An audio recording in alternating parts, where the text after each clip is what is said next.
Welcome back to another episode of Say What Needs to Be Said. I'm your host, Asante, Mr. Pick Six Samuel, two-time Super Bowl champion, Pro Bowler, all-pro record-breaking cornerback, and the last cornerback to intercept 50 interceptions during the 16-game season era. How we doing out there tonight, man? Special show tonight, man. We have an MVP, a national champion, Heisman Trophy guest on the show tonight, man.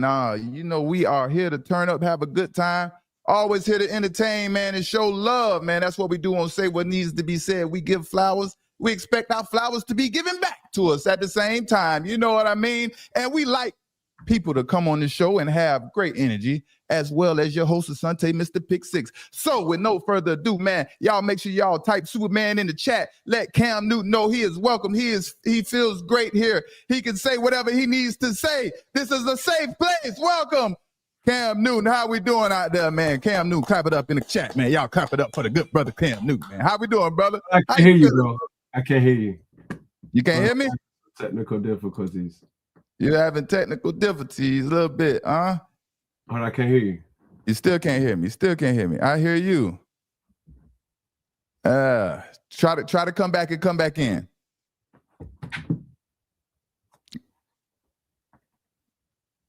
Let me take some real come back.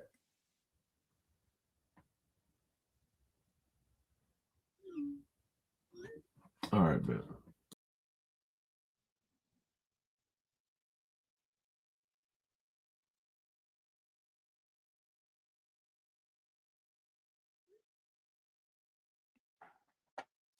Chat, y'all, hold up, man. We're having a couple of issues on Cam's side, so we'll be right back. Y'all stay tuned.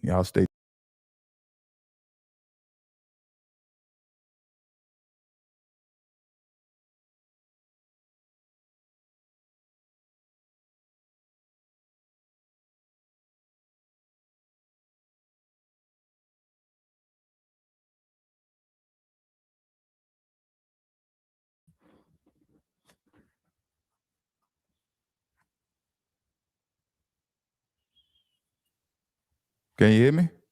Yeah, I got you now. Oh, you got me now. All right, man. If you didn't hear, man, I have to give it up for my good brother Cam Newton, MVP, Heisman Trophy. He couldn't hear all this good stuff, all this praise that I'm giving him, so I have to redo it for the brother Cam Newton, man. The Heisman Trophy, MVP, national championship, college, all that good stuff, man. He missed all of that. Oh, I'm so heartbroken. But welcome, Superman. Y'all make sure y'all put Superman in the chat. The good brother Cam Newton is here, man. He's showing love, man. And we are here to entertain, have a good time, man, like we always do. How you doing, brother? How you feeling out there, man? How you feeling?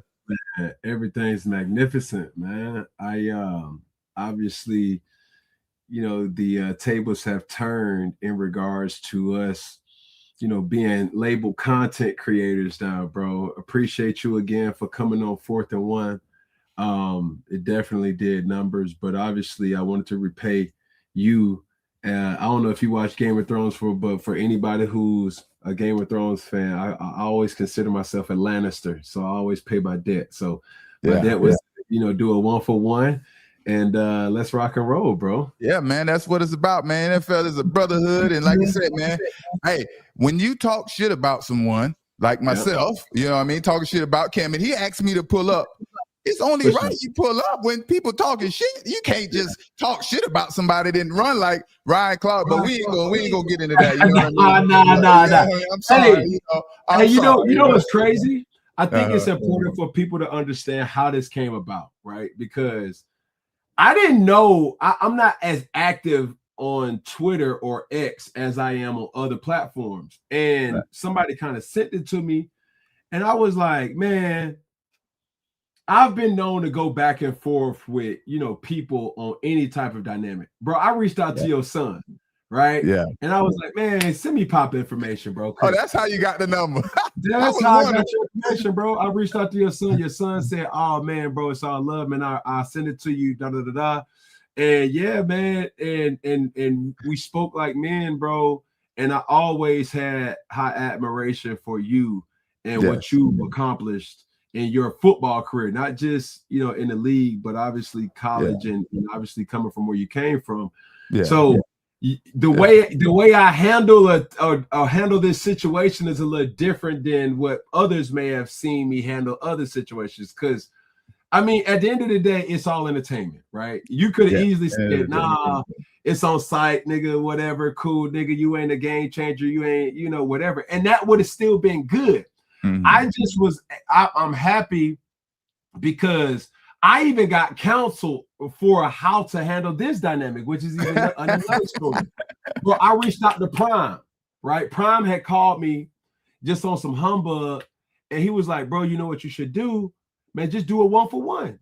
And I was like, man, you so, man. And then that's when I reached out to your son, and then that's how it kind of transpired. Wow, Coach Prime, man. Salute to Coach Prime, man. That's a good brother. Y'all, man, Coach Prime is just a good mentor, a good person. Like, a lot of people reach out to Coach Prime, like, just for a lot of situations. I know, like Cam just said, Pac-Man had reached out to Coach Prime concerning my situation as well. So that's good, man. I love Coach Prime, man, and I'm glad it's a lot of things. Tempo. Yeah, it's a lot of things that work behind the scenes, man, that you don't necessarily be knowing. Not you specifically, but they could go for me too, man. And yeah, bro, we here now. Let's rock and roll. Let's get into it, man. Let's have some fun, man. Let's have some fun. So first off, man, we know we seen what you did this weekend. You had you was out there swinging that drum and pounding and all that good stuff. And you know, Carolina, they love them some Cam Newton. If you say anything about Cam Newton, if you don't know on Twitter, you have a small army that is ready to attack, baby. That is from Carolina, and they don't play about the Superman. I was fighting, they was backing me in the corner. I'm swinging left, I'm swinging right, I'm high, baby. I'm trying to keep them off me, but they weren't backing down. So tell us about your trip, man. Your first time back to the Panther Stadium, man, visiting the team, man. I know it brought back a lot of memories. For sure, man. I think anybody who has played the game like we have can always appreciate the love that you get when you go back, right? And that was the first time I ever been in Bank of America Stadium without being a member of the Carolina Panthers. Right. The other time was like when I went back for the second time, I still, you know what I'm saying, was playing and everything was pretty cool and like it was dope, but to observe a game day in Charlotte, North Carolina was something I didn't even know how to react because I'd be like, yo, what time is it? Like, is it time to go through? Are the players going out there? You know what I'm saying? Are you doing a warm-up drills or, you know, they doing pan and go? Like, I don't know what it was. So it was very, you know, foreign to me. And then to have my kids experience that too, because you know I got boys, so they want to go out there and throw the football. They want to see T-Mac, Bryce Young, Matthew Stafford, Devontae, Puka Nacua, and I wanted to share that with them, but it was still up under wrap. People kind of assumed, but they didn't necessarily know. So, you know, the Panthers organization was trying to keep everything under the wraps and best as they could. And yeah, man, just getting that call or that opportunity was something that I'll cherish for the rest of my life. Hey, man, salute, man. I'm happy, man, that all came together and, you know, everybody is happy, man. And I'm sure it brought back memories. I've seen a few clips, I guess, with you and some of the teammates, everybody doing a dab. And Tech McMillan, I hope I'm saying his name right, the wide receiver. I think he did the dab, and I don't think anyone caught it on national television. He was doing that. You know, paying homage and all that good stuff, man. So, bro, it's always like that. Witnessing that game and seeing how close they were. And I even had a message where it's like, bro, you play the game to win. Like everything cool, all the festivities and the bells and whistles, like that's cool. Yeah. But bro, you play to win, bro. Like, and we didn't win. We're gonna get into that. That's my next question. That's my next. Before we get into the game, I want to ask you, how much did Ron Rivera elevate you throughout your career in Carolina? You know what I mean? Like, how much did he elevate you, push you, motivate you, or vice versa? You don't feel he provided that motivation and bro. One thing about it, dog, you being for Fort Lauderdale, I'm from Atlanta. A lot of people aren't able to relate and cope. Right. just understand, think about this, bro. My whole football career outside of high school, and I went to 3 colleges. Went to University of Florida, junior college and Blinn College, and Auburn. I never had a black offensive coordinator. I never had a black quarterback coach. See, yours is different. You know what I'm saying? You play DB, which is a African American dominated position. Right. You know what I'm saying? Primarily cornerback. So like you can have He said it. you can have a secondary coach and then have a separate corner coach. You see what I'm saying? Right. For sure. So for me, what Coach Rivera did was allow me to be me. And certain sentiments that was my edge, he didn't want to muzzle it. He was like, nah, kiddo, like, hey, man, you want to celebrate? Celebrate. Be you. You better not have a delay game. Yeah. You know what I'm saying? Hey, you want to wear what you want to wear? Hey, that's cool, but you better not be late on the team bus. Yeah. And when I'm held to that standard, and I know a lot of people are paying attention, that make me lock in more. See, I always had this toxic way of preparing for things. I was always, loose with preparation, meaning like I was studying, but I could crack jokes and laugh at the same time and not feel a certain type of way. You know what I'm saying? Yeah. And as everything kind of transpired in Carolina, it was that I loved the most, because Coach Ron Rivera, Rod Trzcinski, Mike Shula, Norv Turner, and those guys always back that. Cam is a unique talent and also a unique personality. Right. And by that, the whole city of Charlotte kind of put their arms around me and accepted me. Man, that's funny you talk about that, man. That's one of my complaints and things I like to vent about with me being in the NFL. It's a pro and a con for me being drafted to the New England Patriots, right? It's an older team, you know what I mean, as opposed to me being drafted to the Falcons or the Carolina Panthers and things like that. I needed that leadership, that older brother, the big brother type of vibe and things like that. But also I couldn't be myself in New England. I could not be, you've been there, you played there, and I could not be myself. And that was a big issue for me. Relatability. A lot of players go through it. And what I say, it's not you couldn't be yourself. It was more or less nobody understood you. Yeah. And however you want to cut it, I see a lot of players, like I'm very active in youth sports, right? Right. I have a 707 All-Star team. The list is endless of players that I had the opportunity to coach. And the thing that I always allow my players to do is, man, have personality. Yeah, but I'm gonna hold you accountable too. And I get the opportunity, like this week, we're gonna be in Miami. We got a 7-on-7 tournament. And I look forward to staying at the Airbnb with the kids. I look forward to going to eat dinner with the kids. I look forward to traveling on the team bus with the kids, because just the same as they are expecting or have high expectations for me, it's the same reciprocation for them. Right, it's like, the player of the day get to choose dinner. You know what I'm saying? The offensive player get to choose dinner. The defensive player get to choose breakfast. Incentives. Incentives, baby. You know what I'm saying? We have a player of the tournament. Player of the tournament can pick anything out of Neiman Marcus. Like it's those type of things that I get so excited about as a coach, because I know what players are going through. The tough thing is, no matter what the level of play is, it could be rec ball, it could be high school, it could be college, it could be the NFL. When that player is not able to be understood, you can tarnish a person's confidence because they don't have no outlet to go to. It's like, man, coach, man, I'm going through some stuff. The coach probably looking at you like, man, how many baby mamas you got? Whatever. What y'all do for Thanksgiving? What y'all eat? Whatever, man. We don't want to hear that, Samuels. Yeah, shut up and worry about this cover 2 or this quarters. You know what I'm saying? And I was there. I was in New England, where Bill Belichick is probably the most socially awkward individual that I've ever been around. Right. But he knows his stuff. The Bill Belichick that you see walking down the hall in this type of dynamic is different than the Bill Belichick you see that's controlling the team meeting.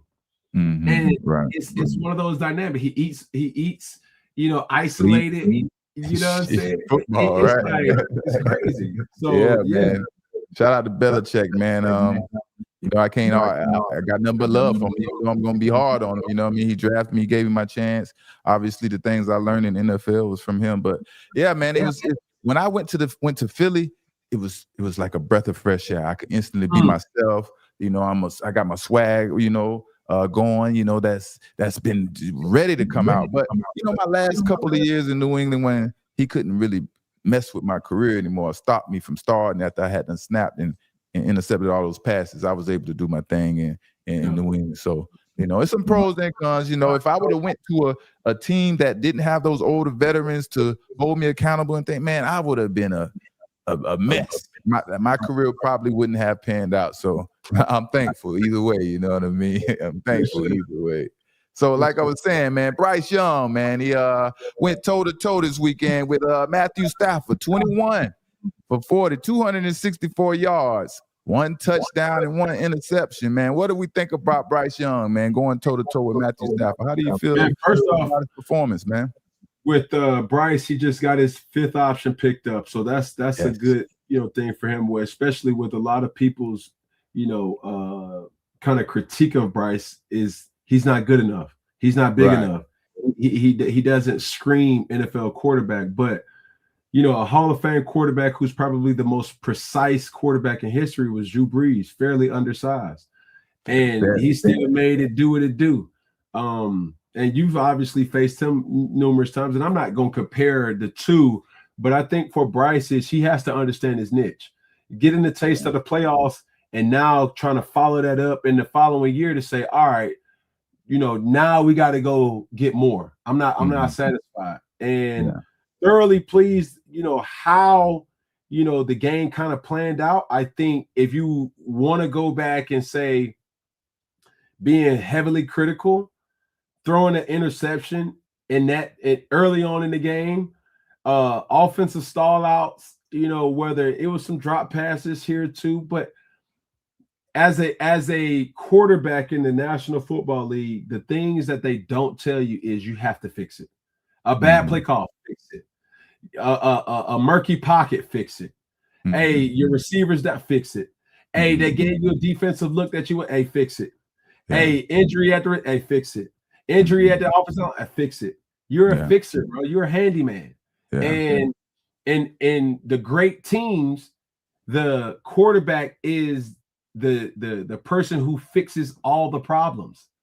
In no situation can the quarterback be the problem. Yeah. Because if they are, you see the teams that have early picks more times than not.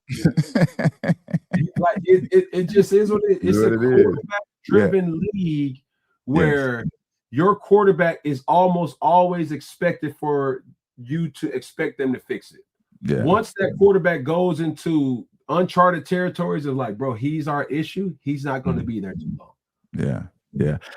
I watched Bryce Young this weekend, and I was impressed. I like his creativeness, like how he can create and get out of the pocket and just be creative, be an athlete. Obviously, he's undersized, and I think his weakest point is probably his arm strength. With he probably can work on that or whatever. But he's very accurate with the football, and man, he's very elusive and athletic out there. Now, I think Carolina Panthers can build off that. And with Bryce, I got a question for you. Yeah, talk to me.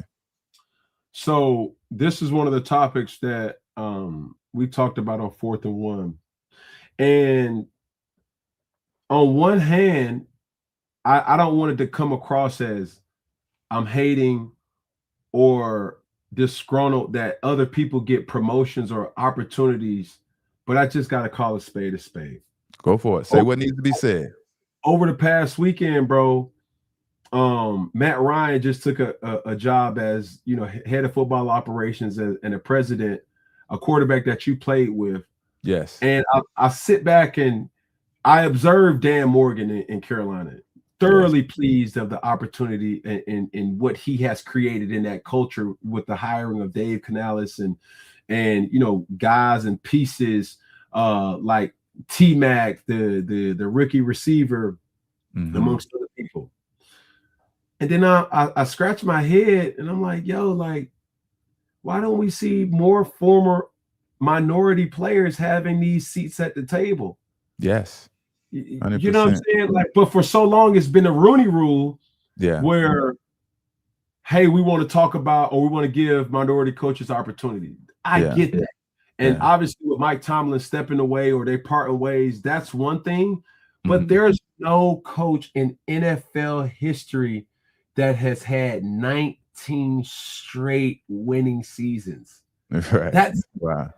But Cam, you're touching on something that's very important, and I think there's an intimidation factor, right? Intimidation factor of owners are these people that never really played the game. They only was able to tell us what we have to do through paperwork and things like that. So I think it's intimidation factor first, like, bringing a guy like yourself or myself who are great leaders, you know what I mean? And, can do some great things. But now I think that intimidation factor is starting to leave. And now they're getting over it and see that bringing former players in or getting rid of that older mentality and the new, fresh, younger players that's not playing anymore can do much better for their team. I think it's starting to show now, and I think we'll see a big change in who becomes general manager and president and so on and so forth moving forward, man. I think so. I really do. I ain't gonna even cap to you, bro. Like, I just gave an example of what I've seen my whole career. It's like I never had a minority a quarterback coach, never had, a minority offensive play caller. And then when you think about it, Coach Ron Rivera was a minority, being of descent that he was. Right. But the reality of a lot of stuff is not a lot of minorities get thinking positions. No, you're right. You know what I'm saying? They'll give a brother a running back coach. Yeah. You know what I'm saying? They'll give him the quarterback. I'm gonna give you a perfect example. And now, like we on this, so I'm gonna call a spade and call it out. And I'm gonna give my brother a shout out. Al Harris, Shenard Harris. You may not have heard of him. You may not know him. A lot of people may not know him. He was the ex-cornerback coach for the Dallas Cowboys, right? Dallas Cowboys, I guess, everybody want to move up in life. He's probably wanted to be the defensive coordinator. Guess what? I guess they have a disagreement. And now he's in Chicago. He's in Chicago, and he's a defensive back coach in Chicago. Dallas Cowboys secondary looks like complete doo-doo, complete trash. Jerry Jones just paid all this money. They look like trash. And it's clear as day that it's Al Harris who that was the coach that was making his secondary create all these turnovers, just as the Bears are doing. You see what I'm saying? And that's a minority. He used to have the dreads and all those type of things. He cut his hair off. And it's a perfect example of what you're talking about. We don't even get to move up in the ladder when they give us those running back jobs and things like that. You know what I mean?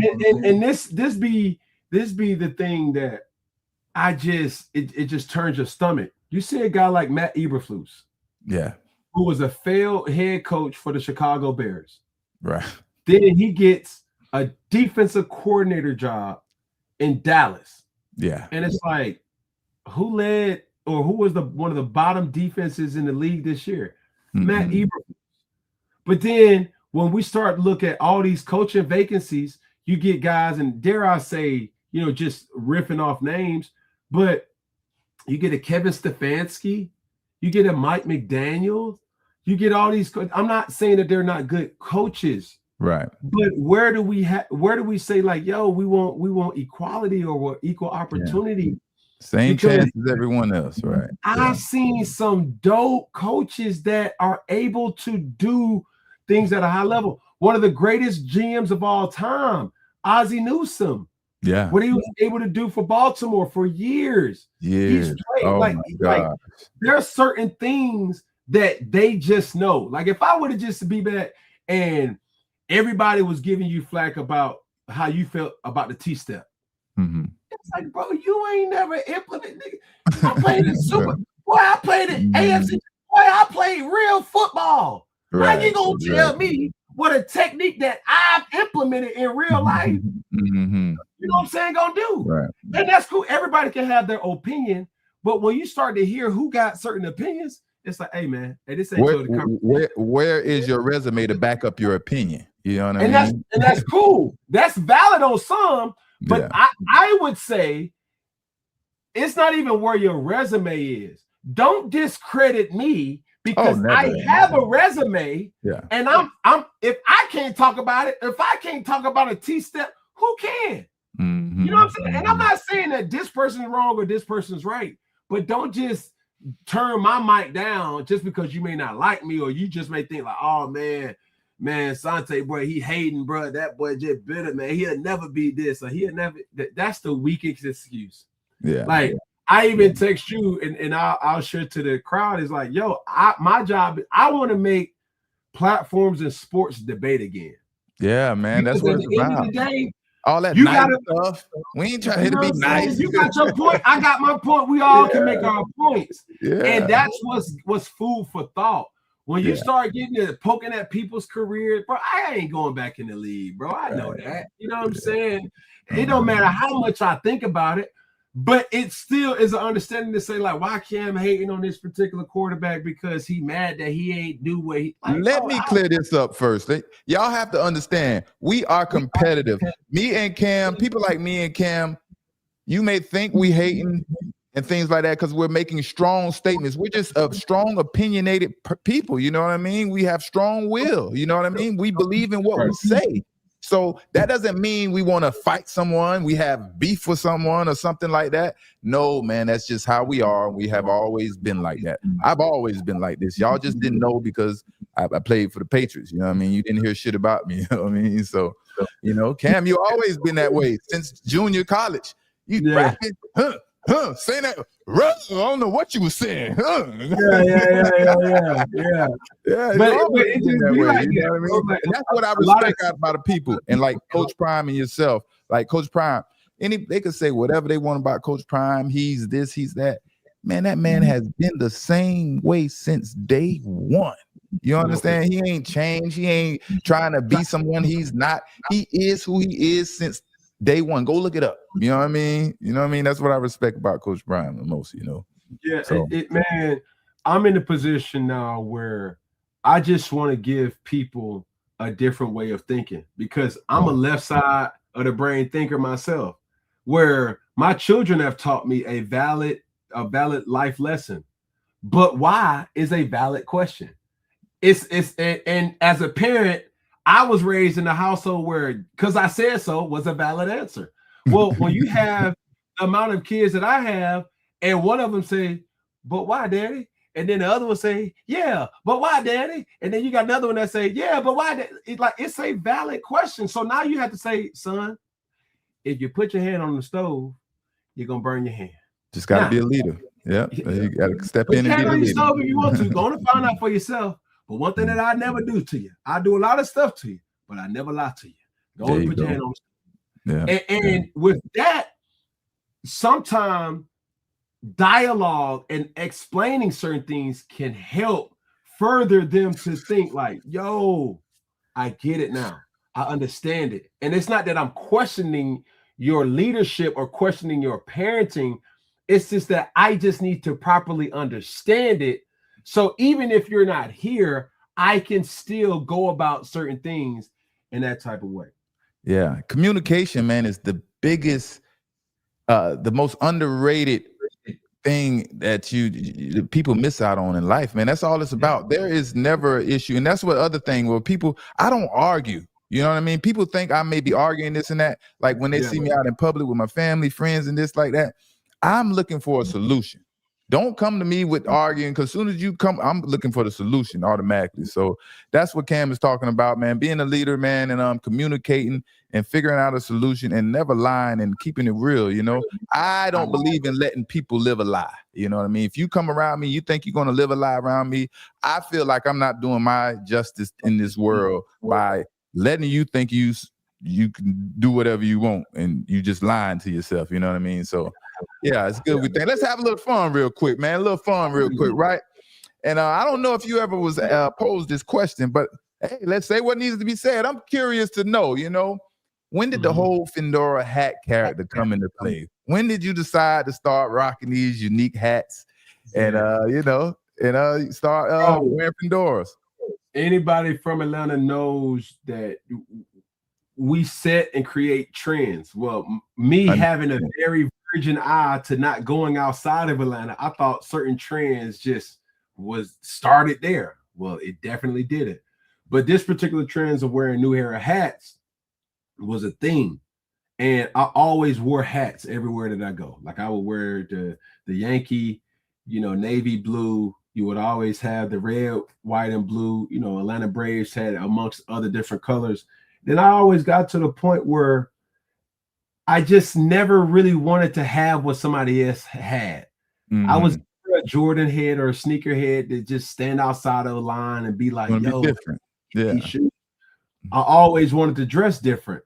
And there was a moment in time where fedoras was like, I don't know. We don't too much see no brothers wearing no fedoras. Yeah. And then Future started wearing fedoras. And then I was like, oh, man, that's pretty cool. And then I started to really collect it. And now when you get a regular fedora and then you're able to put your own personality on it, that's what drew me in. And I seen this particular hat shop in Venice Beach.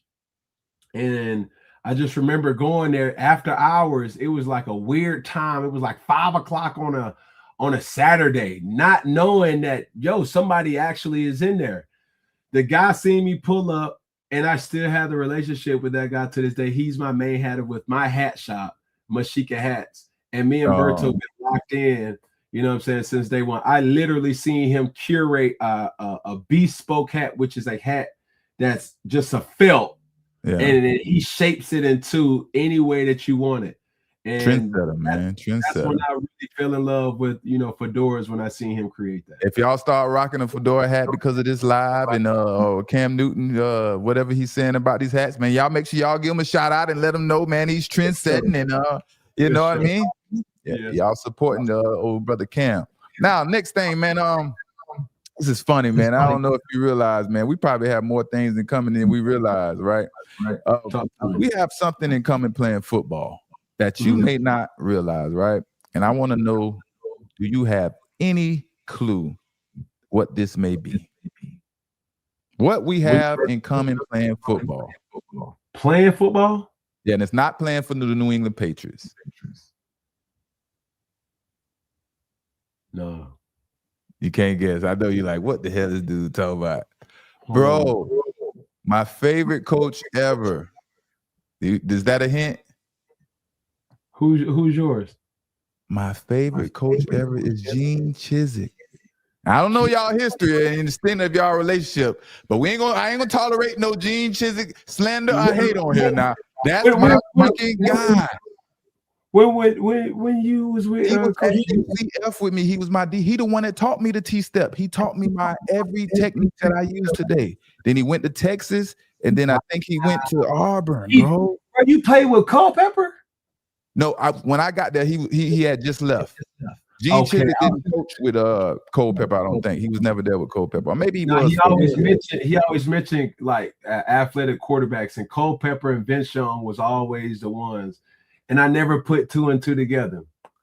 Bro, I just thought about that, that we was coming up finna chop it up. I'm like, I forget that we both had Gene Chizik. What do you feel about Coach Chizik, man? And how did he find you? 1 year, he's pulling the triggers like this Cam Newton guy's freak of nature. He's gonna win big for us. How did he see all this? How did that come about, brother? It was never even like that. Like my official visit to Auburn, I probably spent 15 minutes with Coach Chiz. So much so I didn't even know that was the head coach. Wow. Like he had something going on with his family for whatever. Big family guy. Big family.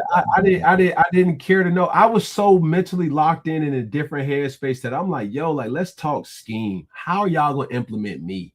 And what I did not know is Chiz didn't want to take a quarterback that year. Like he was high on the quarterbacks that we had, and being a junior college quarterback tells most coaches already what they needed to know. Yeah. Either you wasn't good enough, and that's why you got there, or something happened while you got there, or how you got there in junior college. That was the stigma of a junior college quarterback. Well, and you had 1 year, only 1 year of eligibility, right? No. I had two. I forgoed the second year. I was just only at Auburn for 1 year, right? So for Chiz, he was an individual very influential, because when I got to Auburn, he passed me off to the big three. It was Coach Malzahn, who's now the offensive coordinator at Florida State now, Curtis Looper, who's at Missouri, and Trooper Taylor, who's at Texas A&M right now. Them three individuals were responsible for when Coach Chiz said, "Go get your boy," I was the boy. And I knew I was a different version of myself than what people probably have spoke about me at Florida. And I knew I was on my last strike. So much was happening, and the best day of really my life, because at that point there would not be no Cam if I didn't have this day. Man, he called me in his office and he made me the quarterback officially with it was me, Coach Malzahn, and Coach Gene Chizik, bro. And that's when it was like, yo, I got the keys to the Ferrari now. I ain't giving these hoes back. I ain't gonna lie to you. So was it a day in training camp or something that you convinced Coach Chiz? Like, what snapped in Coach Chiz's mind that he was convinced that you're going to be his quarterback? What happened? Well, I had an opportunity. Well, I was favored to be the starter, right? But they never, like, we went through spring, no official, call. Hey, we went through the early part of summer workouts, no official call. As we're going into the second phase of summer workouts, which inevitably was training camp, they made that decision. And I'm just grateful to this day, bro. Like, it could have easily been, that's where I'm a firm believer of second chances. Yeah. Because if Chiz never would have signed off and said, you know what, nah, very bad, resume, certain speculations over here, man, I'm hearing this about him over there. And then all of a sudden now he had the final say. Yeah. And when he gave me that opportunity to grant clearance for me to have a scholarship, let alone to be a starter, and I'll be people don't realize that scholarship was important back then, boy. It was important, baby. Real talk. This was pre-NIL. This was pre-transfer portal. Yeah, bro. We need that financial aid. We need all that, all that, bro. All that. We was probably getting like $315 for a scholarship check. You know what I'm saying at the time. And that stuff sounds crazy now to these young boys. Simone Biles stretch. Boy, you feel me? Real talk. For real, boy. Yes, all right, and so now we got the college football national championship coming up, man. And like we were talking about, is you being a national champion and a former Heisman Trophy winner. You know what I mean? What advice would you give to Fernando Mendoza and Carson Beck ahead of this big game, this championship coming up, man? What? Give them some advice. Two different coaching styles and two different coaching points. Number one, let's go with Carson Beck. Carson Beck, bro, hey, protect the football. You're playing a defense that feeds off of mistakes. They get all of their existence because of turnovers, penalties, and bad plays, right? So all that to say, for Carson Beck, just protect the football and play smart, not conservative football. There's a difference. Smart is taking chances where chances are to be had. Conservative is not taking those chances when they're there and, not doing what you're supposed to do with the football. Now, Fernando, on the other hand, is, bro, do everything that you've been doing to get us to this point in Indiana. And this was an interesting stat the other day that I saw. It was like, why are we not giving Fernando Mendoza the same respect that we gave Joe Burrow in his 2019 LSU team? They both were 14-0. and they both had very high, point differentials, and they both won the Heisman. Yeah, And yeah. Yes, do you even consider that to be a comparable before I even said that? Of course, and I just think it's the different programs, it's the notoriety, the attention you get from LSU compared to Indiana, and we talked about that. And when you spoke up for me, saying that me and Dion numbers were more comparable than people think and things like that, because I didn't talk enough, I didn't get enough attention brought to myself, and that is very important. As bad as it may seem, and we may not want to agree, you know what I mean. The facts and the stats just don't do enough sometimes. People want to see the attention and the things that are prime time, and I guess, and what people like to talk about. So yeah, man. What do you think, Fernando Mendoza, game changer or game manager? Game manager. Game manager. Game manager. All right, game manager. But I'll tell you why. Fernando Mendoza has characteristics of a Tom Brady. Yeah. Right. And the reason why I say, man, I haven't seen a game. I've seen a moment. I haven't seen a game where it's like, yo, he's playing out of his mind. He had a Heisman moment, versus Penn State. And I would give more credit to the catch than the actual throw. Yeah. You know what I'm saying? But that was considered his Heisman moment. I have yet to see Fernando Mendoza have a game like last week. He had 5 touchdowns. Mm-hmm. But if my memory serves me right, he only had 171 yards passing. Right. You feel what I'm saying? Or yeah.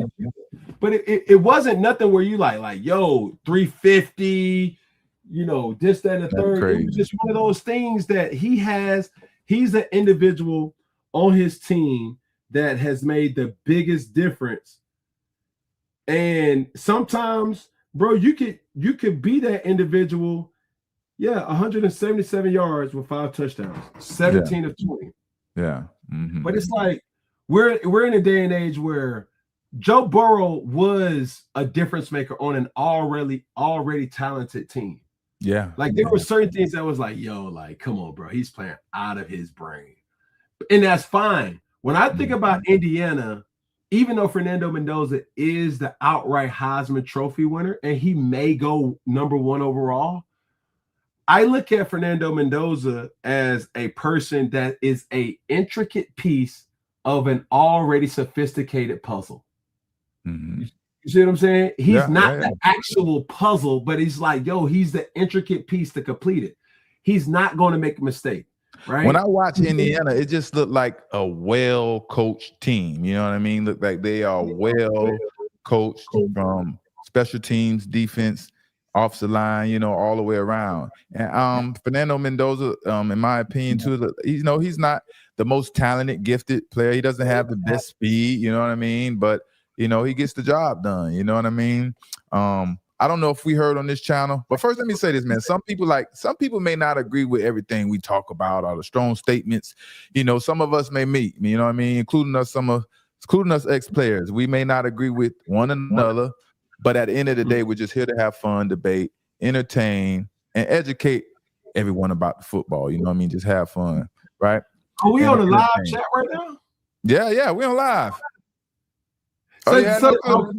Say what needs to be said is live, baby. Yeah, you got the chat if you can see it on your side. You can chat with them. I'm reading the chat. Donnell Prince, right? Cam is soft for not diving on that ball. He showed he's neither a manager or a game changer. Cam is a bitch with mouth. And knowing me, you would never say it in my face, bro. Yeah. Like respect, you would never approach me and say what you just typed. Yeah. So with that, I would say it's like, yo, this is the main reason now why we have to do a better job with fan player interaction, because you got individuals that feel entitled or feel protected saying because things. of what they're saying. It's like, bro, I'll never call a grown man a bitch in his face if I didn't mean it's on site. And we And that's know fine. nobody would never say that to you in your face. You see what I'm saying? Yeah. But here's the thing. Here's the thing. You got Asante Samuel, a perennial player in this NFL. He says something about a DB, and the first thing you attack is his career. Mm-hmm. You got Colin Cowherd, who has never played this game. He says something about any other position in sports, and nobody questions his resume. Yeah. Skip Bayless, Stephen A. Smith. I never Nick thought Wright. about it like that. Never thought about it like that. They actually take what they say as law. You know what I mean? Like you're saying. Which is cool. So it's like for me, this is where I want to educate people. I literally heard Tom Brady give a critique about throwing a football. And me listening to that, it's like, yo, is that really content, or is that really earth-shattering information, or is that something that people just glaze because it's Tom Brady? If you're asking me, I work with an individual in Dan Orlovsky who has unbelievable takes, and I'm like, yo, like I never really thought about it like that. And as soon as somebody doesn't agree with Dan, the first thing that they're gonna say is, bro, you were a backup for your whole career. Like, what the hell do you do? Yeah. And this is the thing. I remember being on the sideline, and there was an argument with two players. All right, it will remain nameless because I don't want to disrespect them or whatever. Right. We're not here to tear anybody down ever, y'all. No. So y'all get away with that, y'all. But this is the thing. One player was a perennial Pro Bowler. The other one was an undrafted free agent. Both of them were starting. The person who was an undrafted free agent was getting kind of critiqued. It was like, yo, bro, you're wrong. And then it took them, we got the tablets that kind of showcase like, yo, like this is where I was. The perennial Pro Bowler was in that situation saying like, no, dog, like you were supposed to do this and you were supposed to do that. The undrafted guy simply said, hey, dog, as a man, I'm telling you, as another man, you can be wrong too. Right. And he just walked away. And it wasn't confrontational. And I seen it transpire to where it's like, yo, the perennial Pro Bowler was wrong. Yeah. We would have never thought that he was wrong and the undrafted free agent was right. But certain things, especially in content or whatever, even though we hold certain people in high regard, it's not to say that they're right, wrong, or indifferent. There's other ways that can be done, no matter what the resume is or what the resume indicates. Yeah. So and you can agree to disagree without acting stupid and childish and all these stupid things. You know what I mean? For sure. I mean, I think I love this time. Like I gotta implement this. Like we live. Like this. I feel like I'm on my Twitch right now. Hey, when I came on your show, I say when Cam come on my show, he gonna be like, I like this right here. I want to do this now. I knew you was gonna say that. I knew you was gonna. I was like, dang, yeah, yo. Well, I come back just for the comments. Hey, it get crazy. Hey, but you got to get on Twitter, man. You got to get on Twitter, man. But yeah. So let's finish this thing up on this little debate, man. The game changers for my audience, right? Give my audience the definition of game changer and game manager, so everyone can know it from my audience. You know what I mean? From the word of mouth, from the man himself, MVP. Talk to us, brother. Easy work. So I'll say it like this, man. A game changer for me, this game only has 4, potentially 5, right? Patrick Mahomes, Lamar Jackson, Joe Burrow, and what did I say? Lamar Jackson, Joe Burrow, Patrick Mahomes, Josh Allen. Did I say that right? Am I missing one? No, and I'll say the fifth would be Matthew Stafford. The way Matthew Stafford has been playing this year has been nothing less than amazing. I was there to see it live, and I knew he got too much time. Yeah, like way too much time for him not to. But explain the part about uplifting the offense and things like that as well too. I don't. Yeah, go ahead. As I describe in detail what a game changer is, he is the system. And it's okay. Being a game manager in my world, every game changer has game managing capabilities and abilities. Right. The thing that makes you go from here to here is when you start to say, hey, if you take him out, he's the key. He's the gas. He's the everything that keeps the overall existence of this team succeeding. Right. Now, right. Everybody uses game changer too loosely. You can have game-changing moments, but that doesn't mean that you're a game changer. Caleb Williams in the fourth quarter was an elite player, but that doesn't make him a game changer. Yeah, I didn't see him a game changer in that game. Go ahead. You see what I'm saying? And as I critique Caleb Williams, I had to say, hey, is it Caleb Williams or is it Ben Johnson? Because Ben Johnson also had Jared Goff playing at an elite level.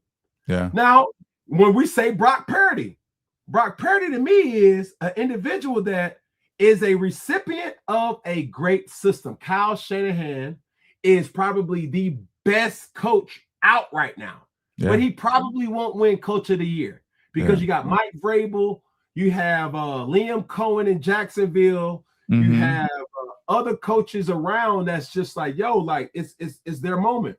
Right. But what Kyle Shanahan was able to do with not only Brock Purdy, but with Mac Jones, and then what we seen before in Jimmy Garoppolo. Yeah.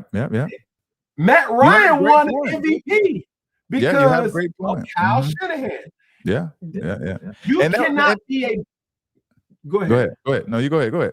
You cannot be a beneficiary of a great system if I take you or I extract you from that specific situation and one or two things happen. The success without you there still is happening at a high level, or you go somewhere else and you do not perform in the same way. Yeah. So it's easy for somebody to say, yo, Cam, you was never a game changer. I'm good with that. Because if I'm going off my metrics, yes, Cam only probably had one elite season, maybe two. Hey, did he go to the Pro Bowl? Yes. Was he all pro? Yes. Was he MVP? Yes. But at the same time, you have to understand the circumstances too. Yeah.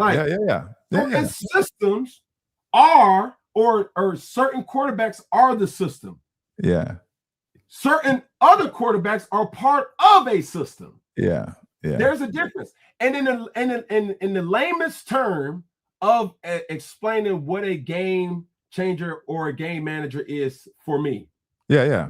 This is your thing, man. We having fun with Cam Newton, the brother Cam Newton. You don't have to take him serious. You don't have to be mad he called your favorite quarterback a game manager. Just have fun with it and come back with some better facts than he got. And then that's how you go ahead. Go ahead, brother. Let's debate.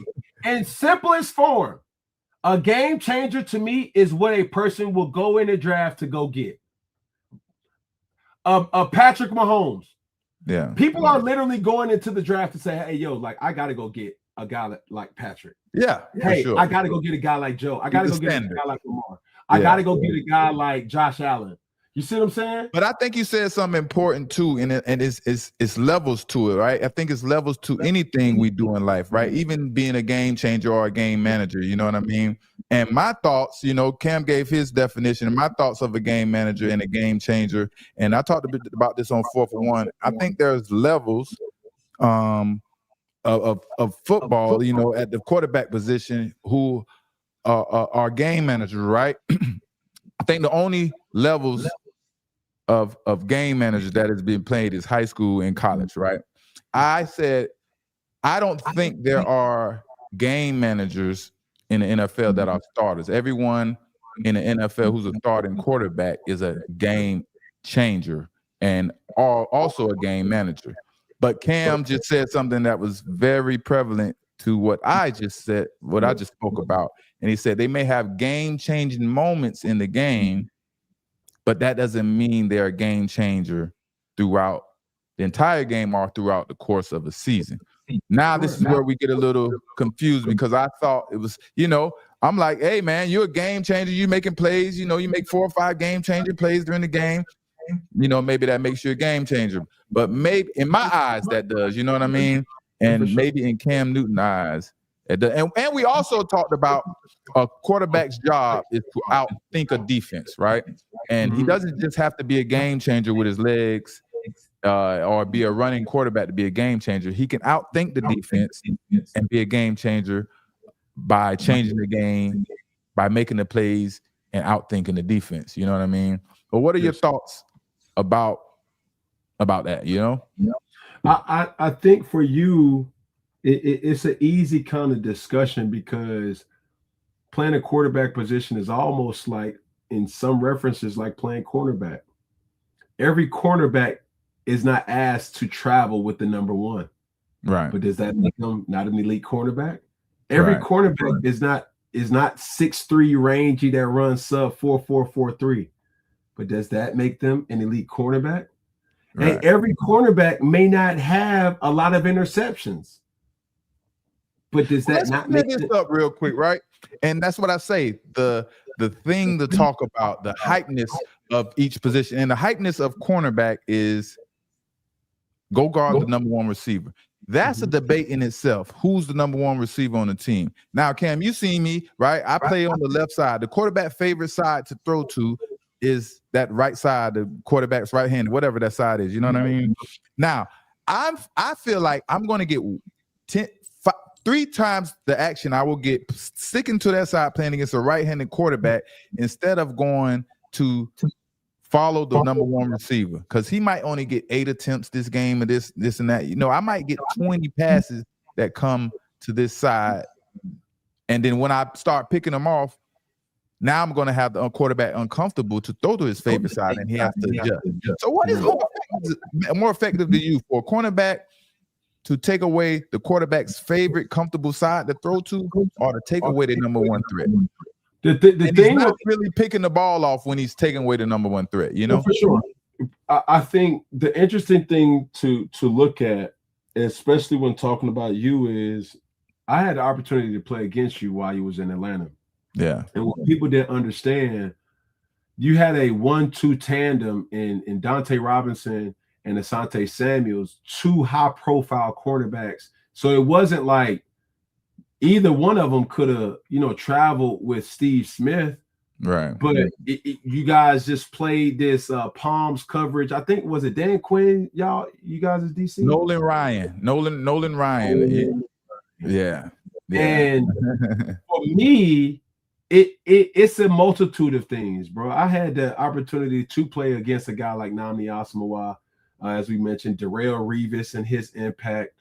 DBs like Eric Berry, Earl, Richard Sherman. Everybody has their difference. Patrick Peterson, right. And I think the thing that stands out the most is cornerbacks' ability to cover ground and to play possum. You see what I'm saying? Yeah, I gotta play possum. That's my thing. I play possum. I like to play. I don't know what coverage I'm in. You know what I mean? And that's pre-snap.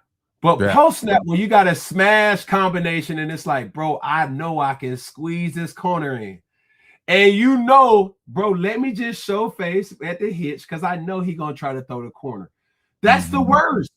Because now, even in our regular sticky combination where they got the 3x1, the field 3 runs a little stick hitch that can go out, or another guy may just run a flat route and then, field 1, he'll run like the typical 9 route. You got nickelbacks that are now tracking or tracing the inside route. For you said with Rondé Barber. The thing of that made Rondé Barber so sketchy was when we would run Trojan, when that's a typical double slants with a 2x2. That nickel plays possum by just carrying the slant there and then popping out to the second. He killed that nickel in cover 2, boy. He knew how to play possum and sneak in and out. Oh man, he mastered that. You're right. But go ahead. He mastered that. You have cerebral cornerbacks, that's different than a guy that's just playing man to man. Right. It's those cornerbacks that okay, it's zone and it's quarters, or it's cover 2 or it's cover 3, and you start to say, okay, I'm trying to get a levels combination, and they fall off, and it's like he knows, like, yo, because we always got our eyes on you, you know. Those type of players always give quarterbacks fits, because as quarterbacks, we are programmed to have an answer versus certain things. Hey, if it's cover 2 versus coverage, I'm gonna get back to my drive combination. Hey, if it's cover 3, I'm gonna work my curl flat combination. Hey, if it's man to man, let me get back to my my best matchup. Chances are, boom, I want to attack the running back because he has a 3-way go. All these different things are processing all the while you're going through your cadence. So boom, you're trying to find them safeties, and then everything that you knew, hey, they're in the under formation. They got they got 2-3 techs. That's a high pressure tendency. So you already know, hey, let me slide it. Hey, not 51. Hey, 13's the mic. 13's the mic. Let's slide this way. And then you see the nickel off the slide. It's a lot of processing of information that as you're programmed, I'm trained to throw the corner out. Well, you got a quarterback that says, hey, you're never going to throw the non-ball. I'm just going to fall back on the corner route. And when you watch film, you're like, yo, I should have threw the non-ball. But there's a lot of things that people that sits at their at the comfort of their couch, and they say, yo, bro, Cam is trash. Why he didn't do this? Why he didn't do that? But it's like, bro, you're processing information at such a high volume that for the normal person, it's like, dog, like you will never get it. You know what I'm saying? And that's why guys and the like speed of it and how quickly you have to process and instantly make a decision. Like sometimes I don't know about quarterback, but who knows if you're all the time 100% confident in your decision. You're just hoping, like, all right, this is the best decision I got. I hope it's the right one. Like, and you just throw it. You don't even understand some of the times. You know. That's the type of game you got to play out here, man. For sure. Yeah. So that's good, man. So last couple things, and so you kind of answered this question already, man, and this is funny, man. So let's have fun with it, right? So by my definition, right, you're more of a game changer by my definition. By your definition, you're less of a game changer. How would you respond to that? Well, what Cam are you talking about? Because a lot of people forget, bro, every time I played football, I played it at a high level. You talking about high school Cam, 5-star? You talking about JUCO Cam? I'm talking about pro. I'm talking about pro Cam. You talking about pro, but you can't forget about college. Yeah. But this is your definition. By my definition, for sure. You're more of it. Yeah, but go ahead. But you got to understand too, Asante, when I was quarterbacking in the NFL, there were not a lot of comparables to me. And that's what people don't realize. And I was thinking about that today, and I'm going to tell you who I was talking to, and I'm going to call him out. I was talking to Shady, right? And we was talking about it, and we was talking about a lot of things, and we brought that up, and he's like, I was looking at Cam, and I said, I looked at him too. And he said, it wasn't that good. But he kept talking. I was going to say, bro, if you look back then and compare to any quarterbacks that was, I don't know, running the football or just quarterbacks, period, the running and the total numbers didn't really match up. You know what I mean? I'll tell you this, bro. I brought RPOs to the NFL. Before Vic? Me. No, bro. RPOs. Say it then. Tell the world. I'm telling you. Like, hard play action is different than RPOs. Yeah. See, RPOs is run, pass, option. Yep. If Vic Rick had run, fake that motherfucker and run. Fake the ball and run, boy. You don't. When people have this debate about Michael Vick would have shattered every single rushing record had it been more acceptable for quarterbacks to run when he was playing. Michael Vick's scramble or yards rushing came from scrambles. It wasn't quarterback design runs. Yeah, I was 100%. When I came into the league, I was probably like the dinosaur was like, yo, they're calling a quarterback design run on 4th and 1. What? It was Now so you see Josh painful to try Allen. to stop you too, because it was just like you're gonna fall forward. Nobody can stop your momentum. You're gonna gain 3, 4, 5 yards. It was just a headache. It was. Then you had those two big running backs. It was just like, oh my gosh. Then he dropped back, he throw the ball. It's like, oh my gosh. Go ahead, brother. My rule was always, bro, just put me on a safety. If we get a hat on the hat, I know I can have my way with a safety. Yeah. Because more times than not, if you get a hat on the hat, that now makes football an 11-on-11 type of dynamic.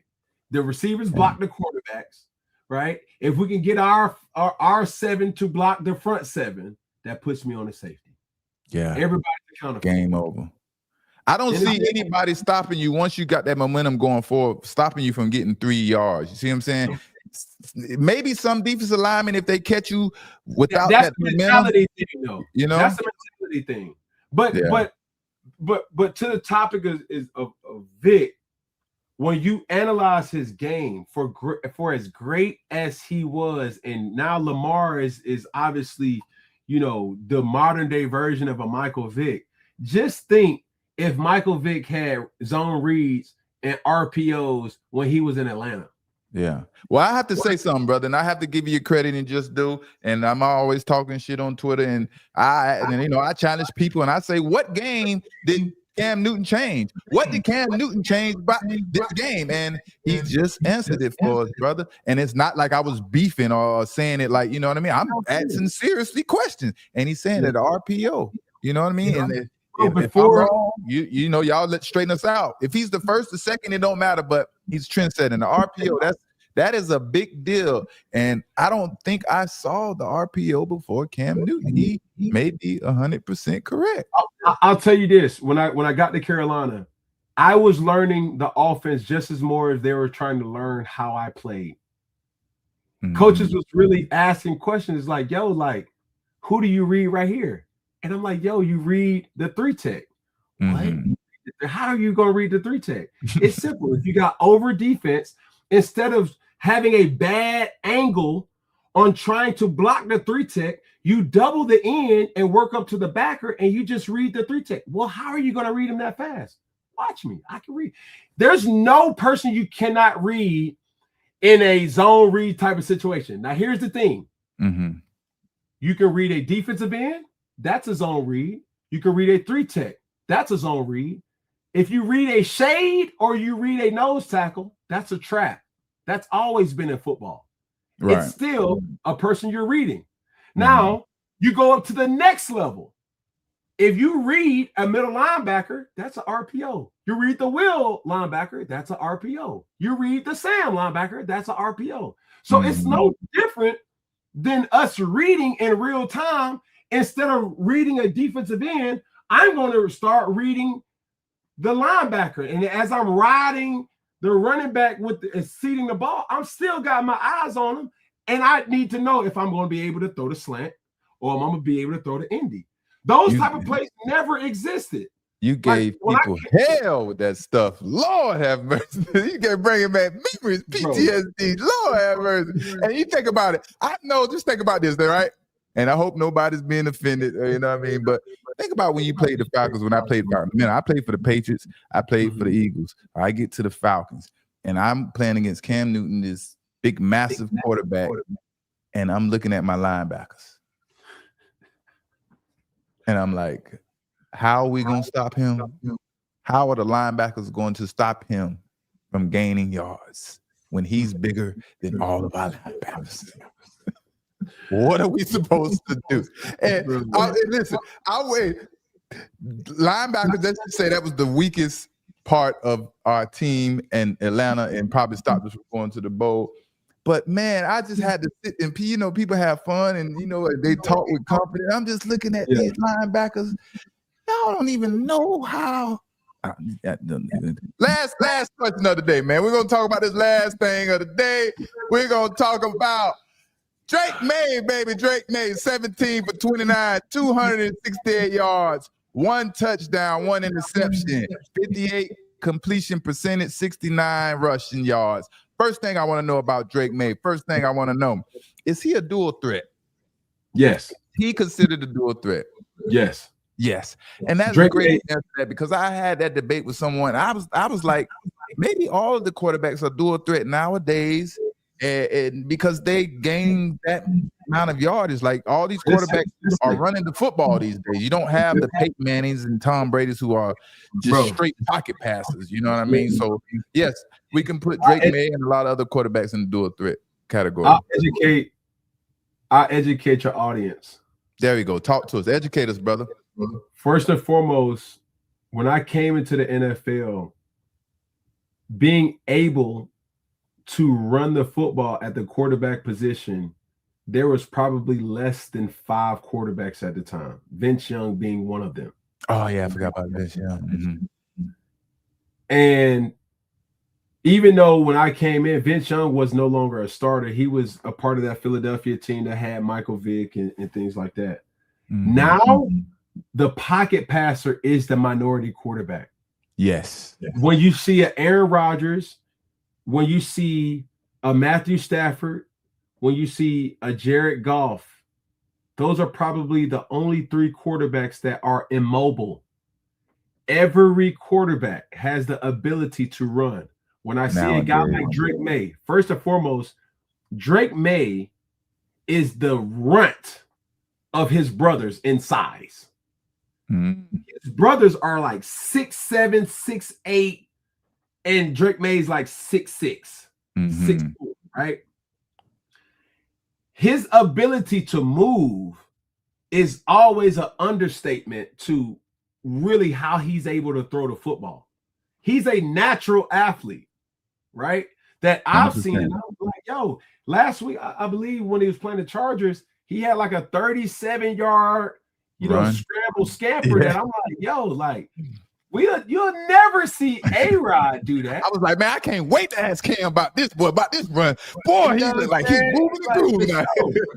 So yes, he's very mobile. He has the ability, and they have crawled quarterback runs for Drake May. If not quarterback runs, zone reads. And it looked like this past game, he was more leaning to running the football more. Yeah, for sure. So when you start to say game changer, game manager, as far as Cam, this is what you have to understand. Whether you like it or not, I was a part of a movement. Yeah, I think you're using the wrong term, brother. I think you should say trendsetter or call it whatever you want. But what I would say to educate people is people oftentimes forget. I was a part of a movement that now a lot of people play or mimic that same type of style. Yeah. When I see a guy like Kyler Murray, when I see a guy like Josh Allen, when I see a guy like Jalen Hurts, Lamar Jackson, those guys did not exist or would ever have had an opportunity if it wasn't for me. But I'm gonna give you the perfect name and perfect example, and the actual truth is still up in the air. We don't know. But there was another Heisman Trophy quarterback who was awesome. I tried to mimic because I was a quarterback myself. He could run, he could pass, but he never made it to the NFL. It's my Peter Ward. Charlie Ward. Charlie Ward. And back in those days, guys that could run the ball that was mobile wasn't getting no chances. They would look at you like you the scum of the earth in football. Like, why would we bring you to quarterback to run the football? Like, that is stupid of us. You know what I mean? That's how they look at it. So go ahead. Yeah, go ahead now, Cam. Yeah.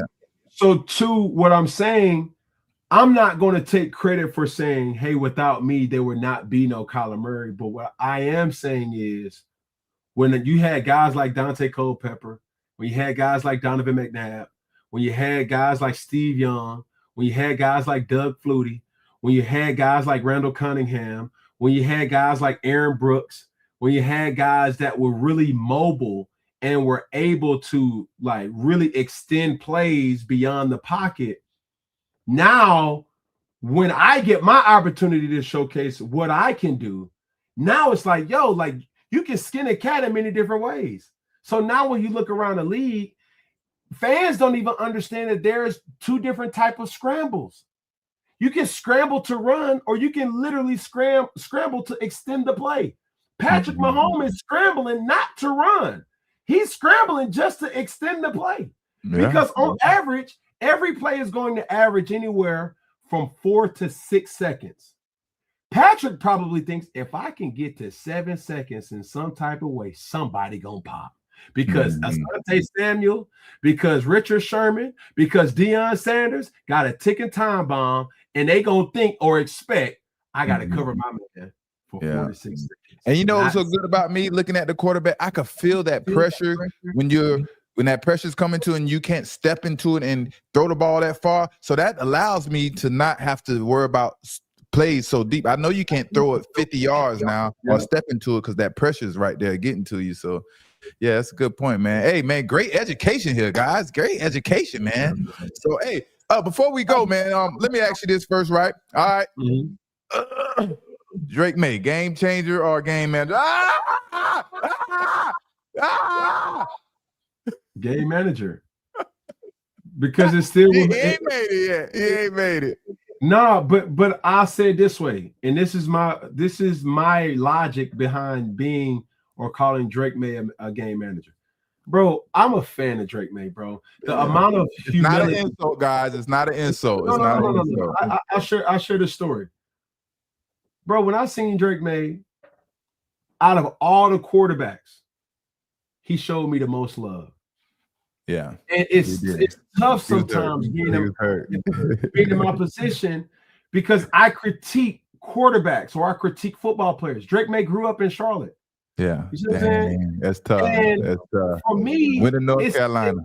It put me in a position where it's like, dang, dog, that don't mean I don't like you. Because Drake May has elite skill set about him. But going off of my judging metric, I look at Drake May, I have to consider what he did as a rookie. Emmanuel Acho won't acknowledge that, but just the same way we see CJ Stroud perform at a high level as a rookie, you don't count that. Yeah. When you see Jaden Daniels performing at a high level as a rookie, you don't count that either. Yeah. So it don't matter if you had a mediocre rookie year or not. Him and his early career, I don't know if it's the system or it's really him. Let me back you up on that, right? Let me back you up on that. And you see, I don't know. Yeah, like you say, you're not much on Twitter. Twitter, man, you got to have some tough skin to be on Twitter. So maybe if to protect your mental, you don't need to go on there. Other than I say, go on there and have some fun. But if you're gonna be crashing out, brother, just keep your peace where you at, brother. Because it's tough on Twitter. But I'm tough on quarterbacks, and let me give you my perspective, right? You drafted to the Carolina Panthers. Like I said, I'm drafted to the New England Patriots. All I see is Tom Brady. That's the first thought of what I have when I watch quarterbacks. So if anybody else doesn't prepare the way he does, you don't try to be perfect everything. I look at you differently. That's just how I was brought into the NFL, right? So with Drake May, right, and Bo Nix in particular. I watched Bo Nix at Auburn when he was a freshman. I watched quarterbacks, period. I studied quarterbacks because that's what I did as a cornerback, and I'm an ex-quarterback my whole life. I got records down here at the crib anyway. So, yeah. So I watched these quarterbacks, and Bo Nix, he couldn't get it together at Auburn. And for some reason, after you left Auburn, quarterbacks just couldn't pan out. I don't know if it was the coaching staff, but they just could not get quarterbacks to reach their potential, right?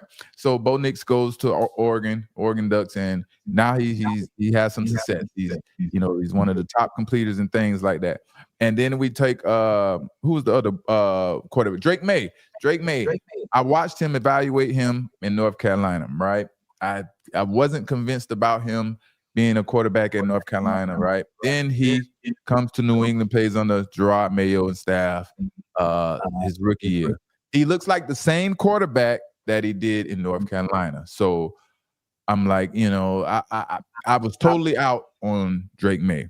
Now he gets Josh McDaniels, and he looks much more polished. He looks like he understands everything much better. His throwing motion and everything is still the same. His accuracy is just a little better because of the coaching and things like that. So coaching and who you have around you always is going to play a big deal in is help a quarterback out. So that's my thoughts on quarterback. So Drake, I'm gonna put Drake May in my elite status. You know, I'm putting him in the elite status, but Bo Nix, Caleb Williams, they still need to show me something. You know, I still ain't convinced. You know, but you know what's crazy?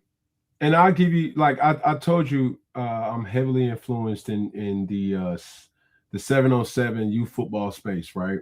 Yeah. Bo Nix was one of my quarterbacks. I think I saw the video.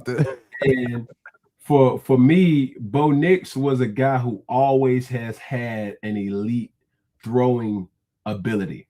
His dad was a coach, so he grew up as, you know, a coach's dad or dad player, whatever the hell you want to call it. Yeah. And I've always knew Bo was one of those hot, cold type of guys. Mm-hmm. When he's on, there's no other quarterback than Bo Nix. But when he's off, it's like, Bo, what's going on? Why would you throw that? Why did you feel that you had to throw that though?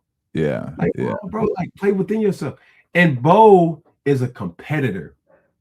But now seeing the dynamic in Denver, it's like, that's my dog. Mm-hmm. But Bo Nix is going to be the reason why the Denver Broncos goes to the playoff or goes to the Super Bowl. And don't go nowhere else. Or Bo Nix is going to be the reason. I said it for you. You see what I'm saying? Bronco Nation hate me, boy. They hate me. Bro, listen, Bo Nix is going to be the reason y'all go to the Super Bowl, or Bo Nix is going to be the reason why y'all going to be in Turks and Caicos. Yeah. Simple and plain. And Bo's a guy, dog, that, man, I'm rocking with Bo. I know what him hot, boy, it's scorching, volcano-ish. Those 2, 3, 4 quarter comebacks, and he's falling down, making those plays. Yeah, he's showing that sign of being awesome. But then he say he just on some plays he just do something boneheaded, and it's like make you scratch your head. Like what were you doing? And those are the plays that make me think Sean Payton, it's very frustrated with him because it's like you just had Drew Brees. You know what I mean? Drew Brees didn't do that. And I know he's trying to mold him to be the next Drew Brees, but we'll see, man. And I'm rooting for Bo Nix, and I'm hard on him, but we'll see. We'll see how it goes, man. We'll see how it goes, man. So yeah, man, that's it for the night show, man. And hope you had a good time. I hope chat make sure y'all hype us up. Make sure y'all like, comment, and subscribe, man. Y'all know we bring it on. There you go. You getting it. You know what I mean? But one last thing for Cam Newton, right? I got a lot of people hitting me up, man, right? And I want you to think about this, right? Because we as entrepreneurs got a lot on our plate. And I know you got a lot you have to do over there. But I know you like this you implement this live interaction and things like that. Just think about an offer that you would take monthly. If I could go get a deal from somebody and then you just get a check and we just come on here and have fun. You ain't got to do no work. You know what I mean? You just come on here and have fun. We do all the work, baby. We do all the work. You know what I mean? Hey, listen. Anytime you in Atlanta, bro, we got to connect. That was what I was going to say next. Yeah. I'll show you the studio, man, and really answer any questions that you may have. And obviously, I'll use you as a resource, you know, for questions that I may have as well, too, bro. The amount of money that's being given for crazy, our expertise in the game of football is unthinkable. Unthinkable. But it's about consistency. It's about doing it in a very authentic way, and not being afraid to have individuals who made comments like they made earlier. They're just like, hey, bro, I know I'm not for everybody. So therefore, you making that specific statement doesn't. If they know, they know. If they didn't see the click in his Cam, like Cam clicked inside. He couldn't get to you. He was clicked already. I already turned up inside. He was just like, let me take a moment and you wouldn't say this in front of me now. You know that, but all right. This live, bro. This live, because let me tell you something. This but it's all love, man. Appreciate you, bro. Man. Thank you, dog. Man, appreciate MVP, Heisman Trophy, man. All that good stuff, and man, keep supporting those kids, man. Turn Atlanta up. Keep doing your thing. That's the brother Cam Newton. I'm Asante Mix, Mr. Pick Six, and we're gonna see y'all next time. We are